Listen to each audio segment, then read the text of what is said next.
I'm the man now. Nobody ever gave a handout. For the stretch, talking grams loud. Cut them off, get a handout. Bro talk, what's that about? Is this your MVP? Is this your MVP? Talking about James Harden last night. First and foremost, the Rockets taking on the Golden State Warriors in that game 3. I thought this was going to be the game that James Harden was going to come out there and trying to take, at least grab home court advantage from the Golden State Warriors. Other words, Trevor Ariza was no show. He was 2 for 6, 6 points, 3 rebounds.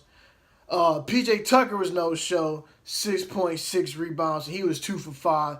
The reason why PJ Tucker and Trevor Ariza, I mentioned their names the other night, PJ Tucker had 22 points and Trevor Ariza had 16. These guys was MIA, wasn't helping out their MVP candidate out. Clint Capella, 13 points, 8 rebounds. The reason I brought his name up as well because when they won the game, they controlled the glass. They couldn't grab a rebound. They lost the first quarter. They got outscored 22 points to 31. I said, you know what? This team right here, they live and die by the three. That's any team in the NBA. But this team normally lives on the three-point line. They wasn't successful last night. And I'm looking at where can this team get some help from? Their bench played well in the previous game, but the bench got outscored again, 27 to 33. And people always say, well, if they want to win, they need the starters to come alive. Yeah, if the starters not hitting, you need 2 extra people to come off the bench to help to move this and push this game along. We didn't see that last night. I didn't see the same aggressive Houston Rockets that I seen the other night at the Toyota Center. They wasn't aggressive tonight. They wasn't very aggressive. James Harden, CP3, Eric Gordon. Eric Gordon had 11 points. I'm looking at whereas Chris Paul had 10 assists, 10 rebounds, 4 assists, 13 points. Normally get his team more assertive. They put more I think the Golden State Warriors came out with a better physicality team anyways from the jump. And let me know, I always say your first quarter dictates your second quarter. Second quarter dictates the third because if you were in the first and third quarter, it set the tone up for the fourth quarter, what you got to do to rally troops for a win. As you go through and look through this, I'm looking at Chris Paul. They brought him in to be that motivator, that other captain alongside James Harden, that extra voice. And I thought last night I didn't see it. The biggest lead they had was 4 points last night. The Rockets did. James Harden, the MVP candidate, 20 points, 5 rebounds, 9 assists. He was 7 for 16. Your MVP took 16 shots. And also, we've seen that no defensive guy out there. James Harden couldn't guard anyone. They had Steph on the hook last night, all the way to the second quarter. They had him on the hook. He was 1 for 6 with a 3-point line. They had him on the hook. They had Steph Curry where they wanted him. But guess what happened? He came to life in the third quarter.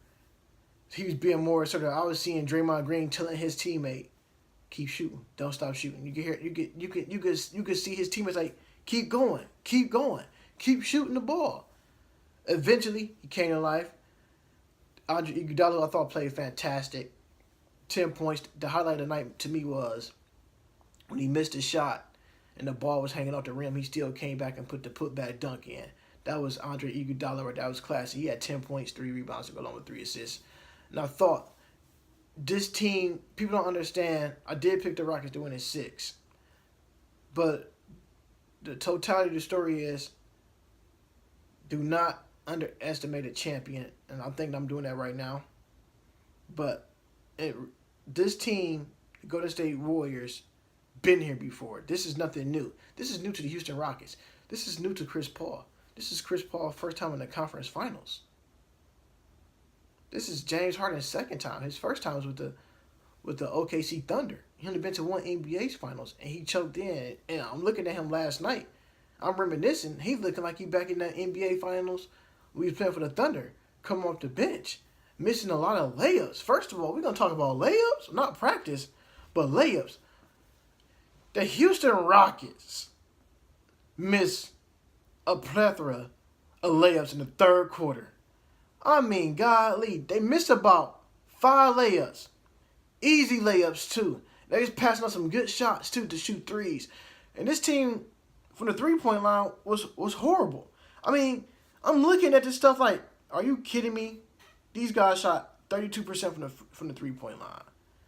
Not going to get you there for the win. 11 from 34 from the 3-point line. 32%. That's not going to happen in this league to lose like that.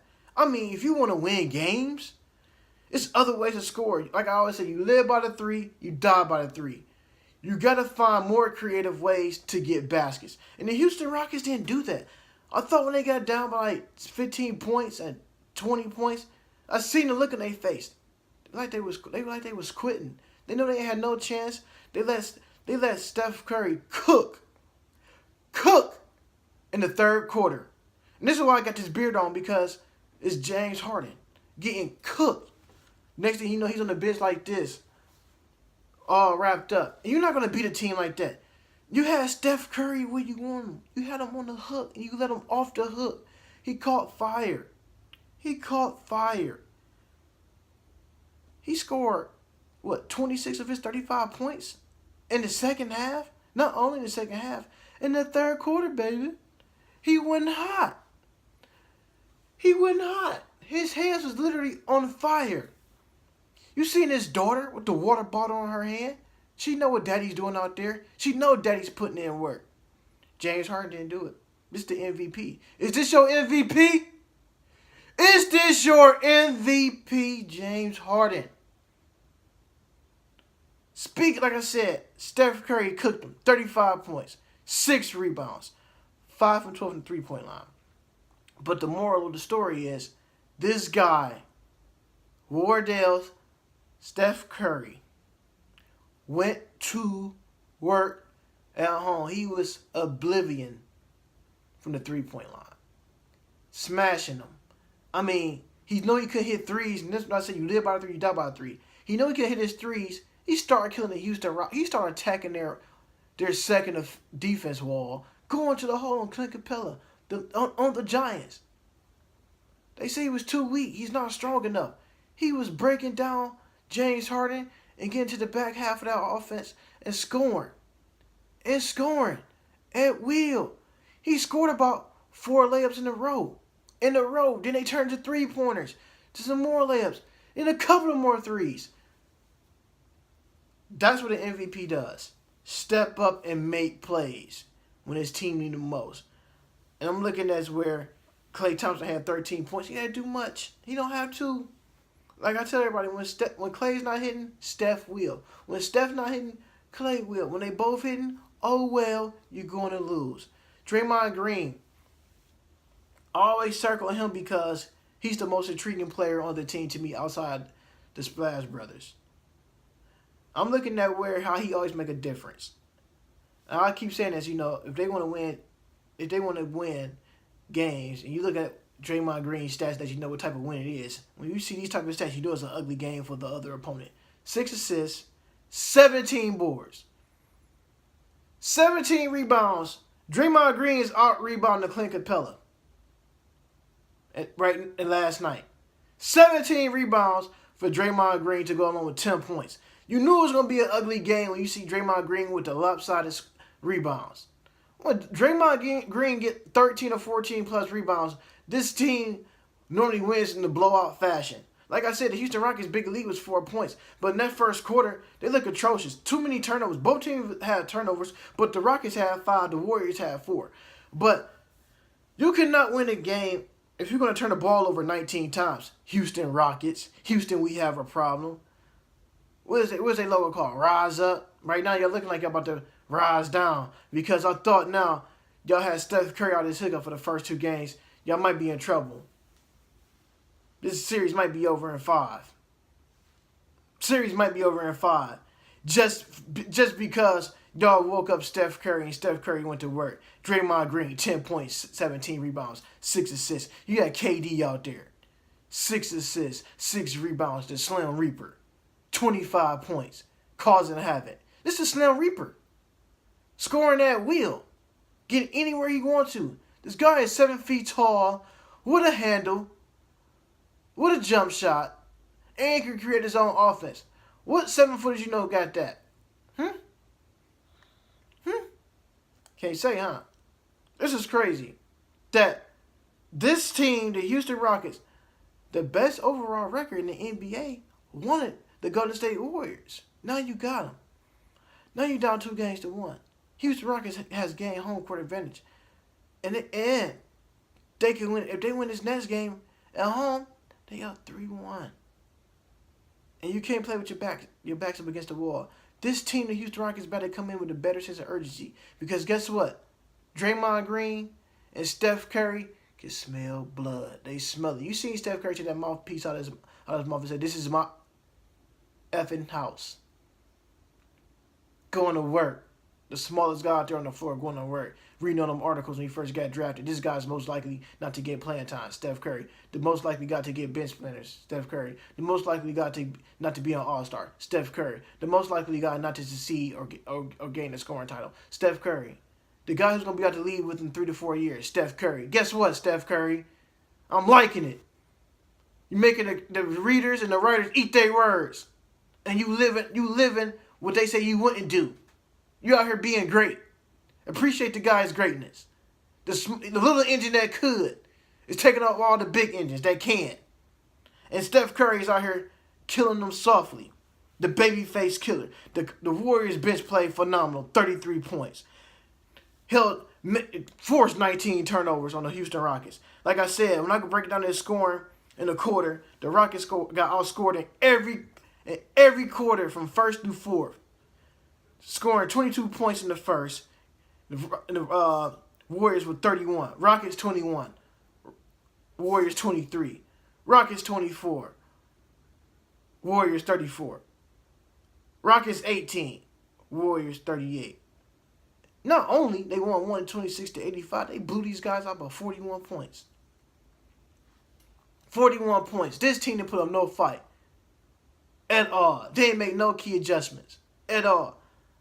And you got PJ Tucker and Trevor Ariza, who played a good game too. Was MIA game 3. James Harden couldn't guard anyone. Couldn't guard anyone. And the one thing I want to talk about as I'm watching this, that the team was standing around too much watching James Harden dribble the ball. Wasn't no moving it on offense. The defense played their part. They stayed home with the man. You know what? James Harden, if you're going to beat it, you better score 50. And James Harden didn't do anything. Dribble. Shot clock. They want to shoot the ball with almost 3 seconds left on the shot clock. James Harden get the ball again. Dribble. Go to the hole. Miss layup. Dribble. Go to the hole. Miss layup. Dribble. Go to the hole. Air ball. I mean, this is the MVP we're talking about, folks. This is y'all MVP. Who's playing like this? In other words, the other MVP candidate over in the Eastern Conference, LeBron James, is doing more with less players. James Harden is doing more with more players and not doing anything right now to get his team the wins that they need. Like I said, the Houston Rockets called out the Golden State Warriors that they want these guys. The Golden State Warriors don't care about who they playing. They just want to get back to the NBA Finals and claim what's theirs. Until the Houston Rockets to overcome that, and out here calling out people, that's not the best thing to do, to call out some NBA champions. You ain't been one yourself. That's food for thought right there, folks. And I thought the Golden State Warriors was going to come out with a game plan. They executed. They played well at home. Like I said, 16 straight playoff wins at home. The last team to do this was the 1990-91 Chicago Bulls. That team went on to win the NBA championship against the Los Angeles Lakers and Magic Johnson and the Showtime Lakers. So let that sink in. That this Golden State Warriors team is onto something. They don't care who they play, wherever, what time. The whole thing is, are you ready to play them? And I just thought CP3 was a no-show. Period. The Rockets forced a lot of shots. This is not Rocket basketball. They lived out by the 3 the whole night. I thought they was going to penetrate and kick and drive and go to the hole. Didn't see anything of that. I didn't see that same hungry team to come out as they did in games 2. This team didn't even look hungry. Like I said, this team, the Houston Rockets, is probably the most fashionable team in the league. From PJ Tucker to James Harden and Chris Paul, they were some of the most flamboyant outfits. But them outfits don't translate over to the court. I mean, see how the Golden State Warriors come to the game? Business attire. It's business as usual. The Rockets come to here like this is a fashion show. Like they have Fashion Nova. But guess what? Houston, we have a problem. I picked y'all in the 6. I'm about to eat my words. I'm going with the Warriors to win this in 5. All said and done. Like I said, the Golden State Warriors had 11 steals. Rockets with 3. Golden State Warriors shot 52% from the field. The Rockets shot 39%. Golden State Warriors shot 41% from the three-point line. You know the history that the Rockets shot 32%. Like I told you before, the biggest lead the Golden State Warriors had in this game was 41 points. The Rockets were 4. 41 points to lose like that, 126-85. To be honest with you, sorry Houston, this game would be over. Like Lil Flip say, 713 type of people you never gonna see. Put my own remix on it. Houston, we have a problem. It's the 713. Houston Rockets we're never gonna see in the NBA Finals. Because this right here, that game they played last night was atrocious. That's why I got this James Harden's beard on. That's how he was looking last night on the bench. With his hoodie on and his beard. They looking sad. Y'all know who I am. Tell you it's reporting live and direct from the man cave. The Rockets, y'all having a problem. Peace.